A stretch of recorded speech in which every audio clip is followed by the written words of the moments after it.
¿Qué tal, amigos? El gusto de saludarlos, el gusto de encontrarnos aquí nuevamente. Estamos en Lo de Valdés, en el Villa María Shopping, en un espacio donde siempre habilitamos las charlas, donde siempre desarrollamos distintos temas y en este caso hablamos de algo que siempre nos atrae y que siempre nos gusta, que es revisar la historia, volver a vivirla, encontrarnos algo nuevo en aquello que ya nos han contado. Raúl Costa, quien durante el año pasado, no me quiero equivocar, él me va a corregir en todo caso, publicó el libro Pequeñas Historias, Grandes Personajes, que tuvo un recorrido trascendental. Pero antes de decirlo yo, Raúl, te quiero saludar y te quiero agradecer la visita. ¿Cómo estás? Hola, Daniel, ¿cómo estás? No, un gusto, gracias a vos por la invitación. ¿Cuándo fue publicado? 2023. 2023. ¿Cuánto tiempo pasó? ¿Viste cómo pasa? Lo presenté el 8 de octubre de 2023, aquí en el Leonardo Fabio. Parece ayer. En el teatro, realmente. O sea que ya lleva un año y medio largo. Un año y medio. Y bueno, y a partir de ahí hubo varias presentaciones, claro, y bueno, recorridos por distintos lugares de la provincia, un par de ferias del libro, a las que seguramente volveré con un próximo libro. Y bueno, ya tiene un recorrido, sí. ¿Y cómo es el hecho? Bueno, fue tu primera publicación. La primera. Siempre digo que arranqué un poco tarde. No, pero a la vez fue un desafío. Sí, todo un desafío. Y hoy, cuando ya...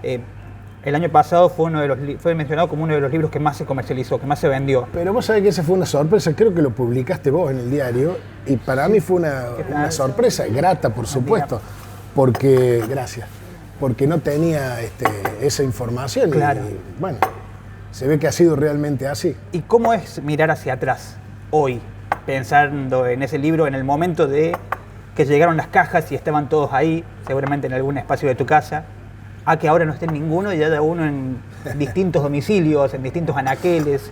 Me río porque la primera reacción de mi señora cuando llegaron las cajas fue: ¿y ahora qué vas a hacer con todas esas cajas acá en el living? No teníamos mucho lugar en casa, claro, y bueno, fue el único lugar disponible, ¿sí? Y eran realmente una pila importante de cajas, había hecho 500 ejemplares. Me acuerdo que muchos, sérvite por favor, sí. Me acuerdo que muchos...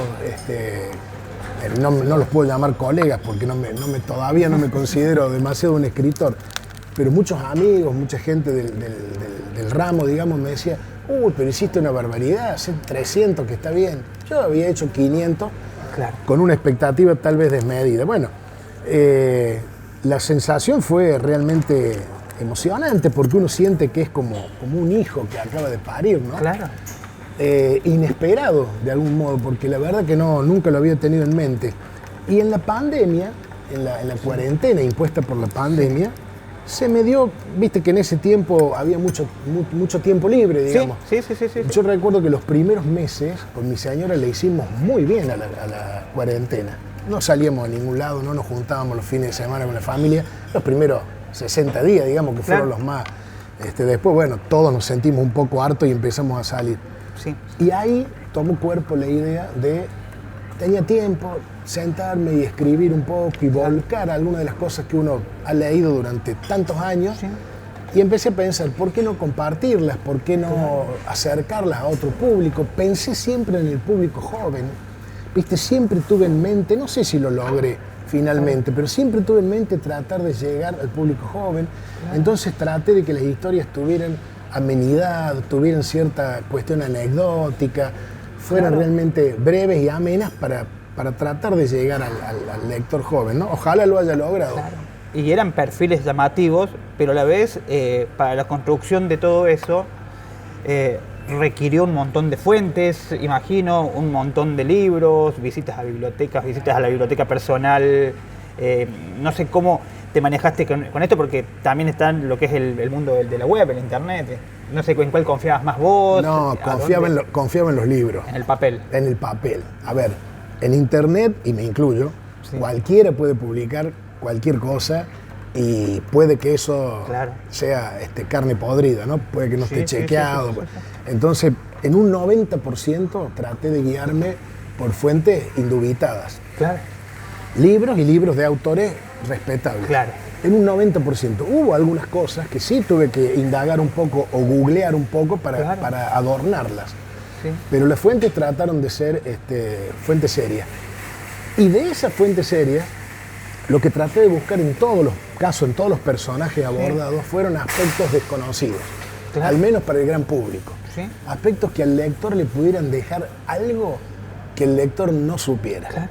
Bueno, espero haberlo logrado y haber motivado con eso a que ese lector que ahí pudiera enterarse de algo que no sabía, a raíz de eso pudiera curiosear un poco más, investigar un poco más, adentrarse un poco más en el personaje. Esa fue un poco la idea. Y perdóname, y con un toque además novelesco, con un cierto toque de ficción, Claro. donde todos los datos están absolutamente chequeados, pero aún siendo veraces, traté de darles también un toque de ficción, un toque de novela, como para hacerlo más atractivo, ¿no? Y ahora en este camino, hablando de mirar hacia atrás esa publicación, después de 1 año y medio, más o menos, días más, días menos, ¿cómo fueron las devoluciones? Porque tal vez Hermosas. No es fácil salir con un libro de historia Sí, a ofrecerse en una vidriera donde hay un montón que lo hacen, ¿no? Sí.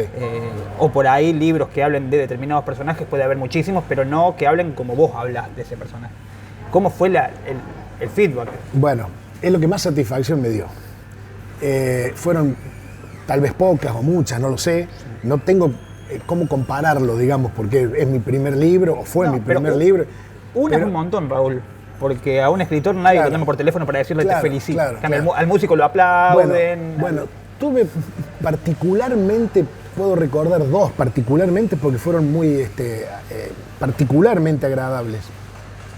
Una, estaba una vez en un programa de radio y un domingo a la mañana muy temprano, recuerdo. Yo mismo pensando quién me estará escuchando a esta hora.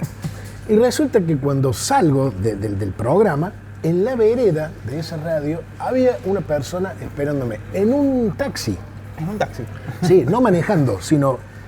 Bueno, resulta que había escuchado, esta persona, estaba de visita en ese momento de un familiar, Sí. no vivía en la ciudad donde estábamos haciendo la nota, escuchó la nota y se llegó porque le había interesado algo que yo había dicho de Facundo Quiroga y él, como era riojano, tenía algunas cosas para aportarme. Bueno, eso realmente me llenó de satisfacción, primero porque había alguien que me estaba escuchando. Claro.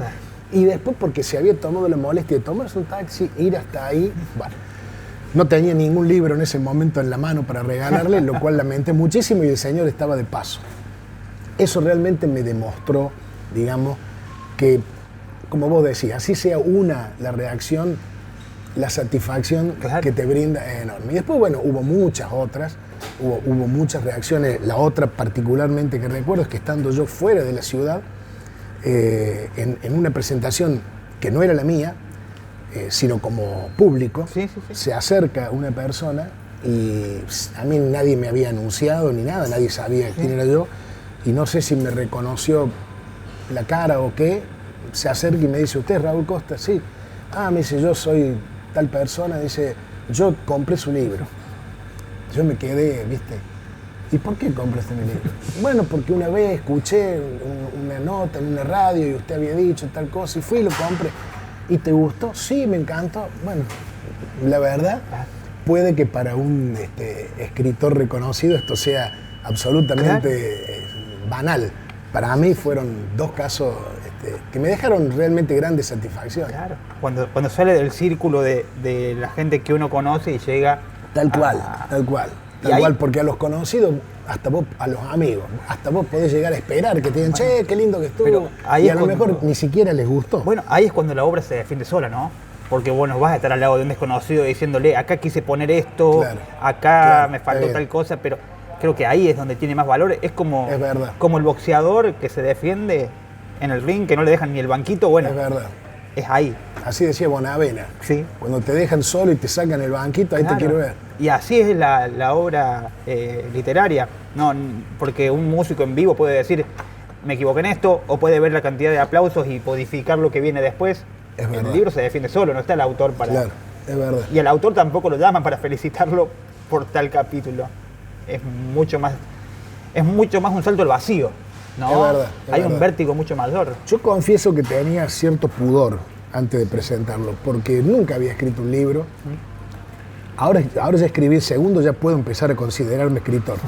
Pero no me consideraba tal, nunca había escrito uno. Y yo tenía esa cosa, viste, interna de decir, pucha, y no me saldrá a cruzar a alguien, algún historiador reputado que me diga, no, esto no es así.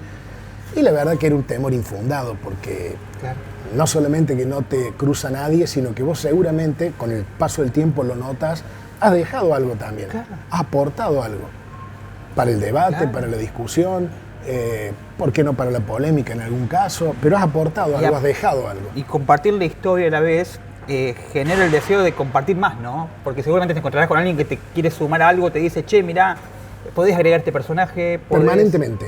Eso. Te cuento otra anécdota que tiene que ver con lo que estoy haciendo ahora. El día de la presentación del libro, que la hago aquí en el Leonardo Fabio, en el teatro, Roberto Benítez, un médico muy conocido de la ciudad, llega temprano, se equivoca de horario y llega a media hora antes. Yo estaba bajando los libros con mi hijo y mi señora, que me estaban ayudando en ese momento, estaba bajando los libros, acomodando el sillón, acomodando el escenario, qué sé yo, y veo que viene. Le digo, Roberto, te equivocaste de hora. Me dice, no era a las 7:30, no, era a las 8. Bueno, pero ya estoy acá, me dice. Y sí, ya no te vas a ir, le digo, ya estás acá. Y se queda solito, parado, mientras yo acomodo las cosas. Y a mí, porque me dio cosa verlo ahí parado solo, no llegaba el próximo concurrente, y me puse a conversar con él. Y ahí descubro, mira que Roberto lo conozco desde hace muchísimos años. Él no es villamariense, es sanjuanino, pero hace mucho que vive en Villa María, lo conozco de toda la vida. Y nunca habíamos hablado de historia. Habíamos hablado de un montón de otras cosas y me había atendido incluso profesionalmente más de una vez. Pero nunca habíamos hablado de historia. Yo no sabía que le gustaba tanto la historia como a mí. Mirá las cosas que a veces te brinda esto. Bueno, te la hago corta. La cuestión es que de esa conversación surgió la idea, posteriormente la pudimos llevar adelante, de hacer un podcast de relatos históricos y de sucesos históricos, contando lo que no te contaron, contando la otra cara de la historia, no la que te enseñan en la escuela, ni la que te cuentan los libros, sino el aspecto desconocido de nuestros próceres, de nuestras batallas, de los sucesos históricos. Bueno, ese feliz encuentro se dio gracias justamente a la presentación del libro primero y a que Roberto tuviera la desdicha de llegar media hora antes. La verdad que justamente ese hecho de compartir generó que ustedes dos compartieron una idea, un libro se compartiera para todos y ahora esto se transformará también en una experiencia que se puede ver y se puede escuchar en un podcast, ¿no? Y que recorre distintos puntos de la provincia. Lo llevamos adelante el podcast, lo pudimos hacer, creo que salió un buen producto porque demoramos algunos meses, lo sacamos a la luz en diciembre del año pasado, diciembre del 2024. Pero creo que hicimos un producto bastante cuidado, bastante elaborado. Grabamos en un estudio de grabación. Primero hacíamos grabaciones caseras en la casa de él y bueno, no era lo ideal. Entonces grabamos en un estudio de grabación, lo colgamos en las redes con cierta estética, con cierta técnica. Hoy estamos en YouTube, estamos en Spotify, tenemos página en Instagram, tenemos página en Facebook y también estamos en 26 radios de todo el país. 26. De todo el país. Digo de todo el país porque si bien la mayoría son de la provincia, tenemos algunas, bueno, nuestra tal vez más escuchada de las radios que nos pasan es Radio Mitre. Radio Mitre Córdoba, AM 810, una radio escuchada no solo en todo el ámbito de la provincia, sino en provincias vecinas, porque es una AM con un alcance tremendo. Ahí salimos todos los domingos, aproximadamente a las 10:35 de la mañana, todos los domingos, en el programa Mitre Club, que conduce desde hace muchos años Pablo Colas. Pero también llegan a la Patagonia. Y después estamos en una radio de Caleta Olivia, en una radio de Santa Cruz, en FM News, de la ciudad de Río Gallegos, ¿verdad? Estamos en una ciudad de Corrientes, estamos en una ciudad de Santiago del Estero y estamos en muchas ciudades, muchas, de la provincia de Córdoba. Las más importantes creo que las tenemos cubiertas a todas. Estamos en una FM Río Cuarto, una FM Río Tercero, en 2 FM de Villa María, en una FM de Belleville, en una FM de Villa Dolores, estamos en Marcos Juárez. Creo que más o menos las ciudades importantes y algunas otras que no lo son tanto, pero que también son muy escuchadas, las tenemos cubiertas. Es un producto, creo yo, digno, un producto realmente nosotros lo consideramos atractivo, con una idea parecida a la del libro, pero mucho más desarrollada. Y novedoso también, ¿no? Totalmente novedoso. Porque hay que animarse a hacer un podcast. No hay otro. No hay otro. Claro. ¿Por qué te digo que no hay otro?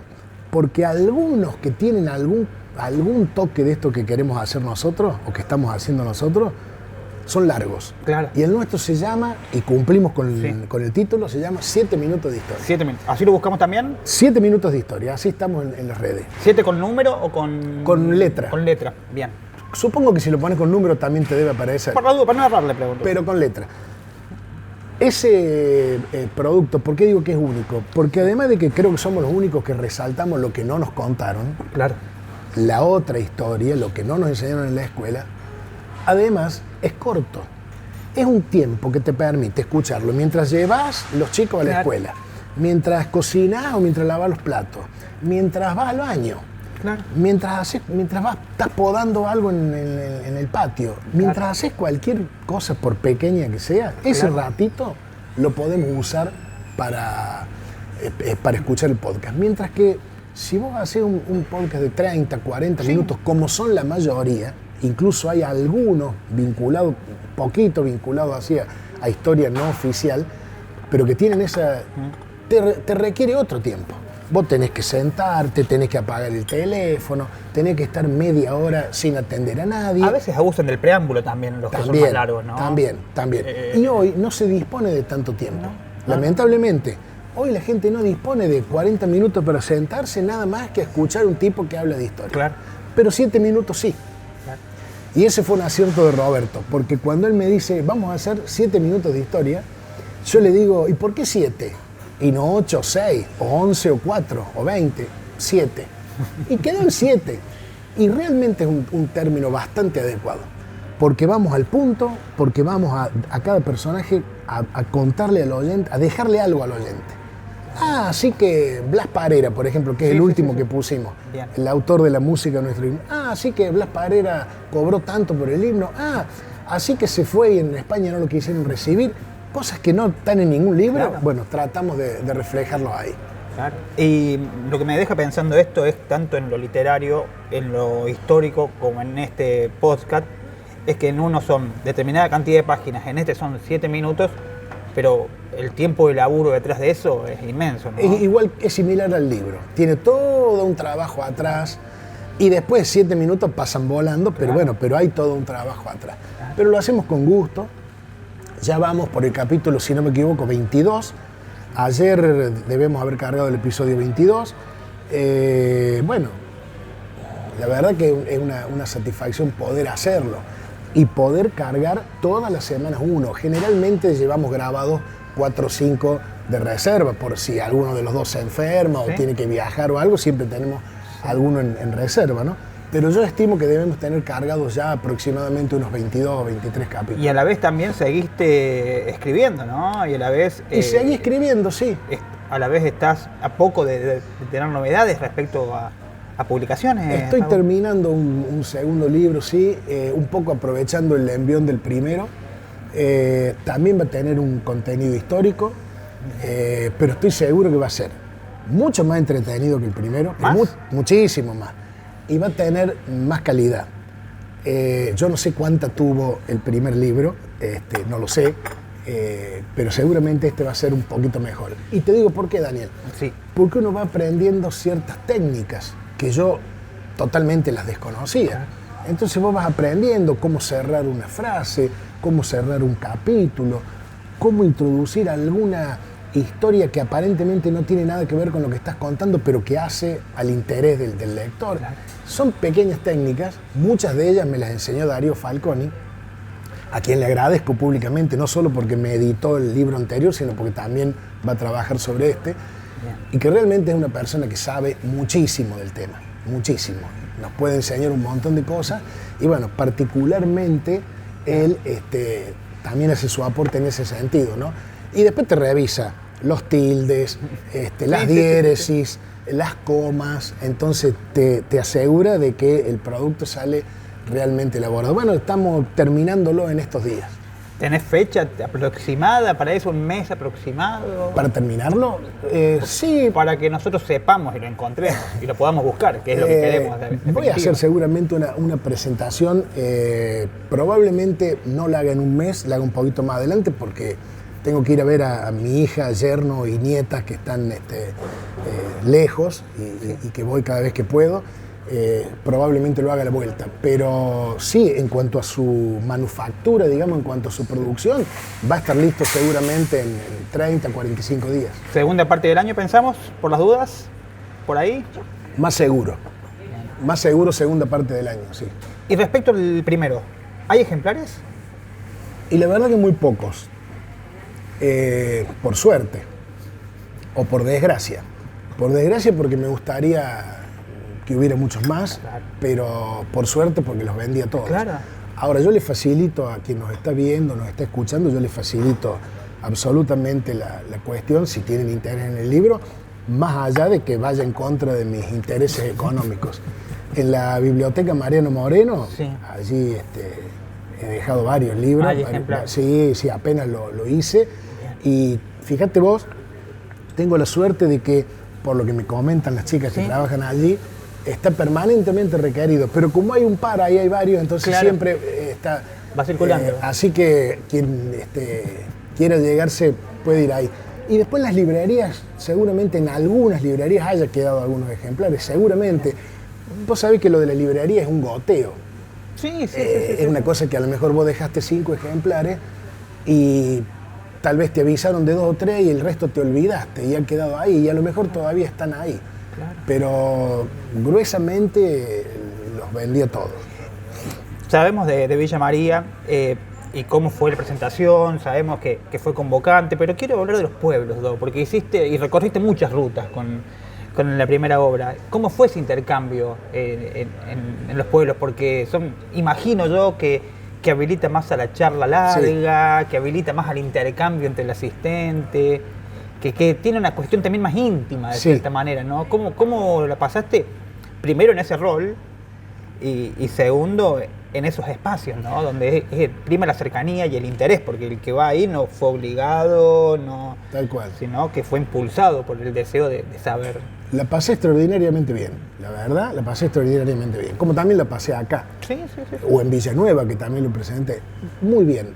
Se da un poco lo que vos decís, y yo soy larguero, entonces se da que terminaba la presentación y nos quedábamos charlando, ¿viste? Y bueno, y a lo mejor me volví a mi casa tardísimo, porque estas cosas hay que hacerlas de noche. Claro. Pero sí, se presta y se da para eso.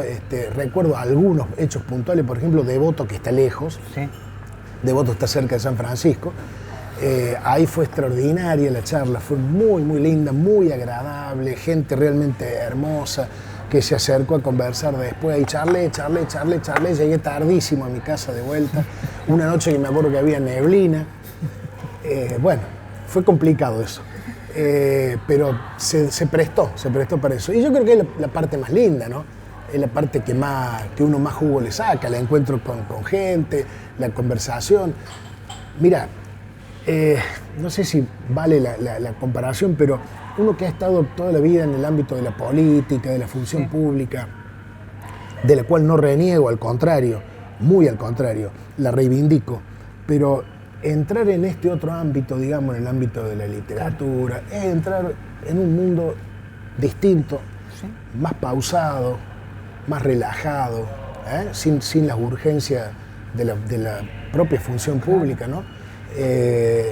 Donde se habla de otras cosas, donde se valoran otras cosas, y la verdad que eso también está bueno. Por lo tanto, lo más normal que ocurre es que cuando voy a algún pueblo me quede largo rato conversando. Ahora pienso también que primero fue un desafío para vos todo este camino que empezaste a recorrer, pero ahora que ya pudiste de cierta manera cumplir con lo primero, hablas de una edición que se viene, que va a ser mejor, que va a ser con más calidad, es decir, que ya te estás empezando a exigir a vos, estás empezando a corregirte el doble o el triple de lo que te venías corrigiendo antes, porque empezaste a observar distintas las cosas. Y habla de un entrenamiento del autor ahí. No lo he pensado en esos términos, pero seguramente sí, seguramente eso pasa internamente, digamos. Claro. Sí. ¿Lo volviste a leer el primer libro? Sí. Bueno, antes de publicarlo, lo leí 3 veces.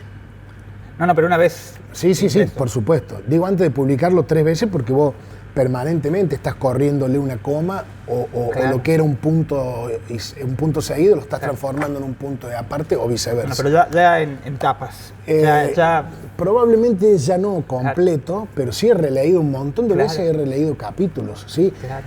Y sí, lo que me ha pasado es que cuando he releído capítulos, he pensado que lo podría haber hecho distinto o mejor, lo cual también está bueno porque esas son experiencias que te quedan para el próximo.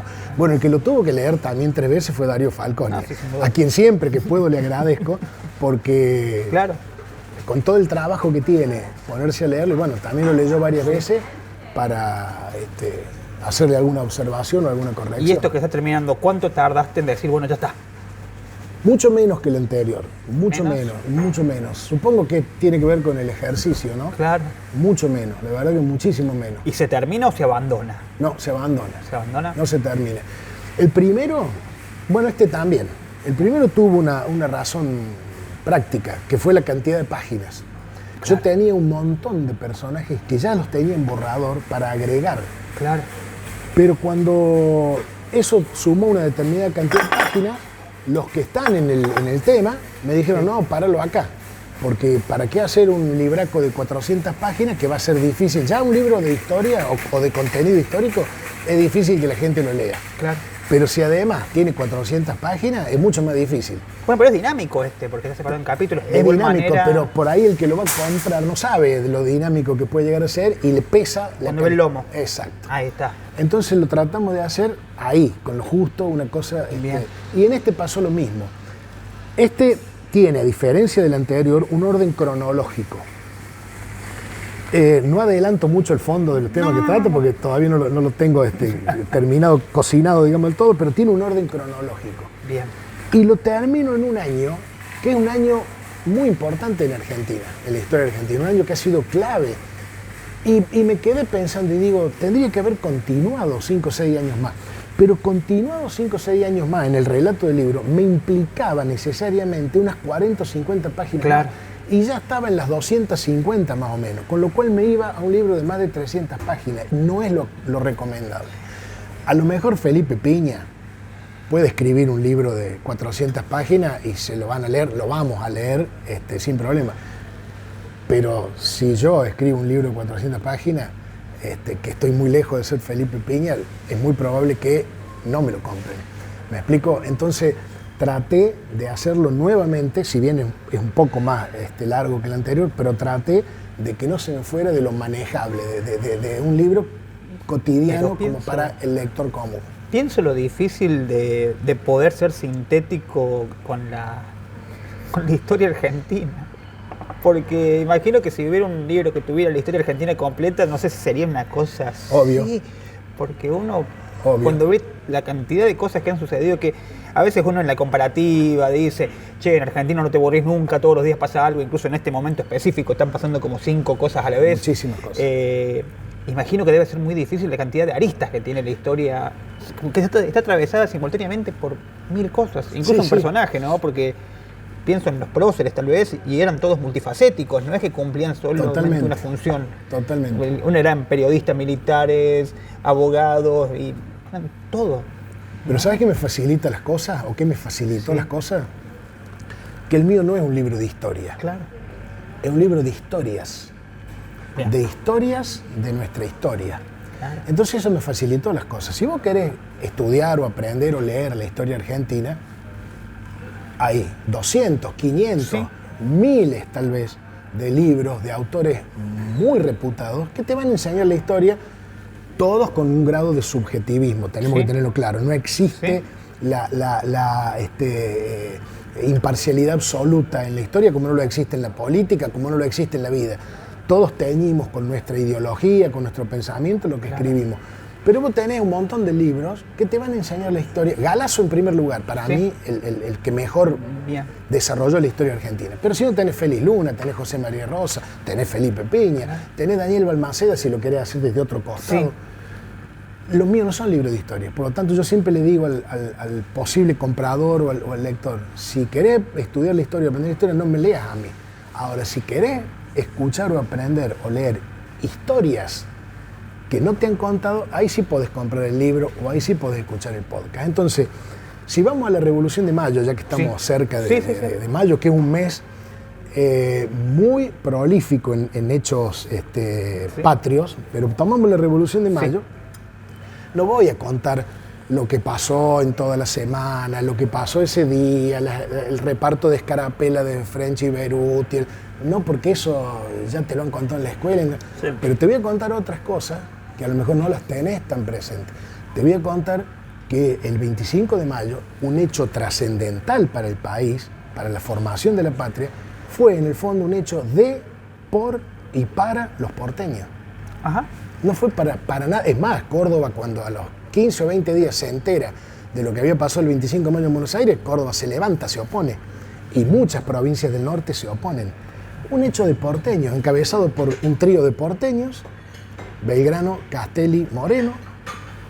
Te lo agregaría a Cornelio Saavedra, que fue el presidente de la primera junta, si bien Cornelio Saavedra era nacido en Bolivia, en lo que hoy sería Bolivia, claro, pues en ese momento era el virreinato del Río de la Plata. Un hecho de porteños, hábilmente utilizando a españoles. No te olvides que Larrea y Mateu, dos de los integrantes de la primera junta, eran españoles, y no casualmente eran españoles adinerados, a eso le sacaron plata, digamos, para llevar adelante la revolución, pero hecho por y para los porteños. En ningún momento se pensó en otra cosa. Y no te olvides algo más, Daniel. La Revolución de Mayo juró fidelidad y lealtad al rey Felipe VII. Te lo dejo como dato. Y si hablo del 9 de julio de 1816, el otro hecho fundamental de nuestra patria, también hay aristas que la gente tiene que recordar o que conocer. Ojo, no lo desvalorizo, son nuestros dos hechos más importantes. Pero pongámoslo en su lugar porque hay que rescatar un montón de otros hechos. El 9 de julio de 1816 se declara la independencia, entre comillas, una independencia de pico, digamos, pero se declara. Pero como una de las conclusiones del Congreso de Tucumán, que no por casualidad a las pocas semanas se traslada a Buenos Aires, pues los porteños llevaban todo a Buenos Aires, una de las conclusiones que saca es la de seguir buscando un monarca europeo para que nos venga a gobernar.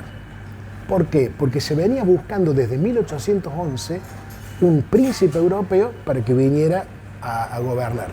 Porque en la forma de gobierno que resuelve el Congreso de Tucumán es la monarquía. No como algunos piensan, una república, una democracia. No, eso vino muchísimos años después. ¿Dónde lo puedo encontrar? En el próximo libro. ¿En el próximo libro? Lo vas a tener, pero en el podcast también lo tenés. En el podcast lo tenés. El 9 de julio de 1816 se resuelve seguir buscando un monarca en Europa. Fuimos a Francia, Belgrano y Rivadavia estuvieron 2 meses viviendo en Europa buscando un príncipe europeo, en este caso francés, español o inglés, para que viniera a hacerse cargo del gobierno. ¿Y por qué no venían las potencias europeas? Porque esto era un lío. Porque la Revolución de Mayo, lejos de ser pacífica, fue muy revoltosa. Acá se mataba por cualquier cosa. Se lo fusiló a Liniers, que había sido nuestro héroe ante las invasiones inglesas, y se lo fusiló por una diferencia política interna. Entonces los europeos no querían saber nada, querían seguir comerciando, querían seguir teniendo manejo sobre el puerto, pero no se hacían cargo. Entonces no vinieron príncipes franceses ni españoles, hasta se los buscó en Alemania y en Portugal. Tremendo. Con resultados negativos. Con lo cual Belgrano, cuando vuelve de ese viaje con Rivadavia y va al Congreso de Tucumán, Belgrano no era congresal, pero va a exponer, va como invitado, va en una sesión secreta que se hace 3 días antes del 9 de julio, 3 días antes de la declaración de la independencia, va y les dice a los miembros del Congreso: como no conseguimos un príncipe europeo, pero hemos resuelto que la monarquía es lo que nos tiene que seguir rigiendo, les propongo un monarca inca. Belgrano propone que nos gobierne un rey incaico. Una propuesta que, por supuesto, no fue aceptada. Fundamentalmente no fue aceptada por los congresales porteños, que no solamente llevaron el Congreso a Buenos Aires, sino que le dijeron a Belgrano: está todo bien, pero tu propuesta acá no pasa. Los únicos que apoyaron la propuesta de Belgrano, al menos que lo hicieron de forma abierta, fueron San Martín y Güemes. Ninguno de los dos era congresal. San Martín tenía sus congresales adentro, lo tenía a Tomás Godoy Cruz, que era un poco la voz de él. Pero fueron los únicos que públicamente, por decirlo así, apoyaron la idea de Belgrano. Probablemente hubiéramos tenido un rey inca y probablemente nuestra historia hubiera sido distinta. Pero estos dos pequeños ejemplos que te pongo, del 25 de mayo y el 9 de julio, más allá de que puedan ser un poco áridos, es para poner un poco sobre el tapete que hay mucho por detrás de ambos eventos, mucho por detrás de lo que nos enseñaron en la escuela. Claro. Y un año antes de 1816, en 1815, ya se había hecho el Congreso de los Pueblos Libres en la Banda Oriental, congreso que encabezó José Gervasio Artigas. A mi modo de ver, y no te aburro más, a mi modo de ver, el primer y auténtico prócer nacional y padre de la patria, José Gervasio Artigas. Hoy lo tratamos como un uruguayo, porque nació en Montevideo, pero Uruguay no existía en ese momento, era todo parte del virreinato. Con ese criterio, a Saavedra, que nació en Potosí, tratémoslo de boliviano. Sin embargo, nadie dice que Saavedra era boliviano. Y sí muchos dicen, incluso algunos historiadores, que Artigas era uruguayo. Increíble. Solamente lo escuchamos por Citarrosa hoy a Artigas, en una canción de Citarrosa o por los olimareños. Por los olimareños. Raúl, la verdad que increíble. Increíble y me quedo a la espera de lo que se viene. Bueno, no puedo más que esperar. Ojalá lo podamos concretar pronto, sí. Agradecerte el tiempo, la verdad que ha volado 40 minutos, hemos estado charlando, la verdad podríamos que estar horas. Mentira. Nos ha pasado alguna vez, incluso fuera de micrófono, que hemos estado largo rato charlando porque realmente vos tenés muchas inquietudes relacionadas con la historia. Como todos, ¿no? Y es lindo conversar un poco y es lindo descubrir siempre algún aspecto que uno no tenga presente. La verdad que yo de todo lo último que comentaste no estaba enterado. Mira que hice secundario, primario, profesorado, no sabía. Pero es que en la escuela no te lo cuentan, en la escuela ojo, no está mal. La escuela no te puede tampoco profundizar. Donde se profundiza, a veces se profundiza de un modo sesgado. Pero ¿qué pasa? Hay una canción que lo dice muy claramente, la historia la escriben los que ganan, ¿no? Claro. Y eso significa que hay otra historia. Y es así. La historia nuestra, la historiografía oficial, está absolutamente teñida de parcialidad, porque la escribió Mitre. Y a Mitre le siguieron un montón de escritores y de historiadores que siguieron esa línea. Después vino el revisionismo, que puso un poco blanco sobre negro algunas cuestiones, pero en el tronco, en la esencia, venimos de una historia que nos ha sido escrita de un modo, nos ha sido impuesta. Y todos cargamos con esa carga hasta en los hechos más nimios, más superficiales. Y si no, yo te invito a lo siguiente. Anda a cualquier ciudad de la Argentina, Villa María tomemos, y busca la calle General Paz, busca la calle Sarmiento, busca la calle San Martín, busca la calle Alberdi o Mitre, son calles céntricas. Sí. Pero busca la calle Chacho Peñalosa, busca la calle Pancho Ramírez, busca la calle Facundo Quiroga, busca la calle Estanislao López, y es capaz que no la encuentres. Y si la encontrás, está en un barrio apartado o es una cortadita que no la transita nadie en la ruta pesada. Sin duda. Creo que está todo dicho. Raúl, muchas gracias. No, gracias a vos, por favor. Raúl Costa con nosotros hablando de historias de la historia, algo que vas a poder continuar indagando en la próxima publicación o también enterarte ahora, si es que no lo hiciste antes, a través de su primer libro. Nosotros nos despedimos hasta la próxima semana aquí, en Lo de Valdés, en el Villa María Shopping, con todo el equipo de Canal 20. Hasta entonces.